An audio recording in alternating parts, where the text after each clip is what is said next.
Welcome back to the Achilles channel, everyone. Today I just wanted to talk about a few things that I've heard recently. Chris Matthews on MSNBC, he has a show called Hardball. He says that we should be more like China when dealing with our corporations in America.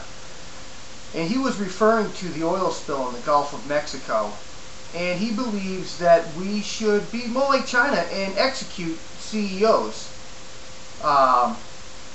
When we find that there's been wrongdoing or something along those lines. And that we should nationalize the oil industry in the United States of America. Which means the government would control it. Keyword being control. I really don't know what to say. I just wanted you to hear that. That's what he says. Okay? He's the same guy who said that Saul Alinsky, who wrote this book, Rules for Radicals, was the hero of the left because he taught them how to organize. All of these organizations now that you see in the United States of America are a direct result of Saul Alinsky's teachings. He taught them to organize for power. You know, wrap yourself in the humanitarian aspects of all the crises that are happening in poverty and in job loss and pollution, and you create organizations. And if you can't create an organization, you take them over.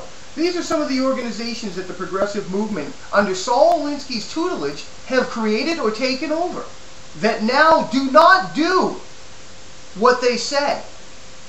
Now they have become a laundering tool for the progressives, where money that is donated by civilians and government gets funneled through to build their organization, to build power bases, to perpetrate a revolution in the country. The ACLU, Amnesty International, ACORN, SEIU, Southern Poverty Law Center, Apollo Alliance, the Joyce Foundation, the Emerald City, Greenpeace, the Tides Foundation, La Raza, Working Families Party, Workers' World Party, and many, many more. These are all organizations that siphon money from people in order to build up this progressive movement, to build up to create a reformation, to get everybody to go along with the fundamental change that's happening in America. Fundamental. That means core. That means foundation. And our foundation, we all know, in the United States of America is our Constitution, our Bill of Rights. Woody Allen says that he wishes that Obama could be a dictator for a few years so that he could push through some of these wonderful programs and policies that he wants. Woody Allen,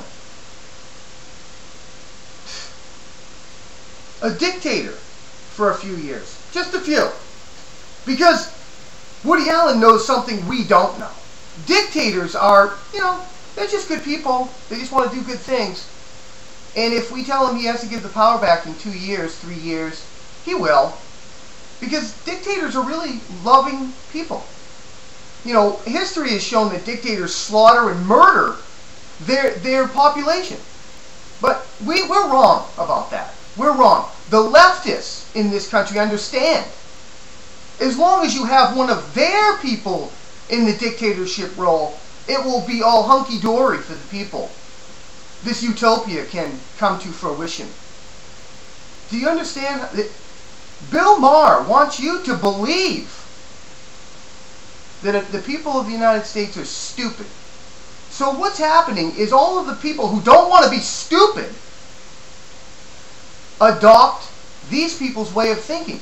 Because for some reason, someone has told them they believed it, that these were the smart people. These are the intellectuals. These people are the intelligent ones. Excuse me.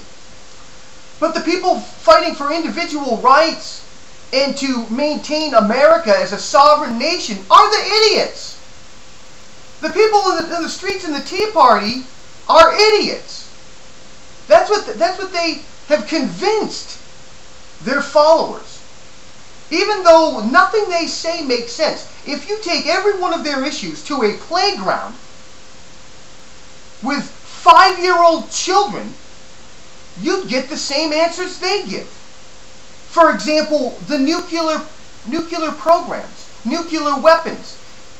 If you went to a playground and you said, yes, America has nuclear weapons, France has nuclear weapons, all of these countries have nuclear weapons, but Iran does not have nuclear weapons and they want it.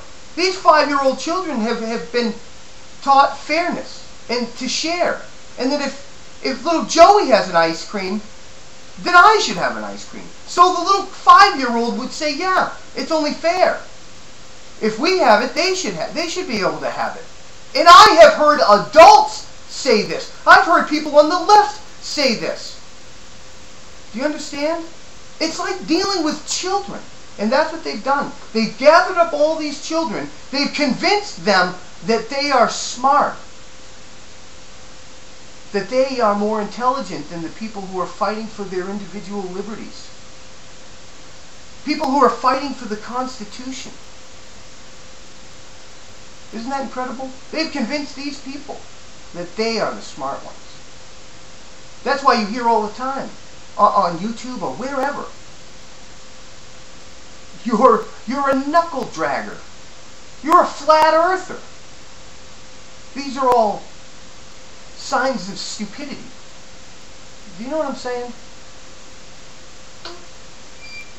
Obama says we have no right to privacy in our emails anymore.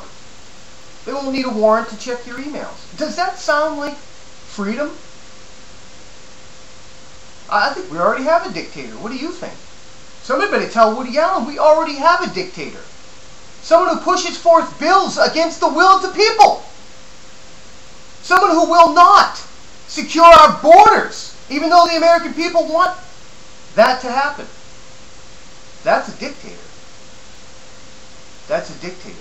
And will stand up and ridicule a law he has not read. Nobody in this regime has read the law, yet they are pushing hard to convince the world that we, who want these borders secured, are inhumane. Are inhumane. Because our administration, our regime, believes, as the UN does, that crossing the borders of the United States of America is a human right. It's a human right. And for us to want to enforce the border laws and security, we are inhumane and stupid. God bless America.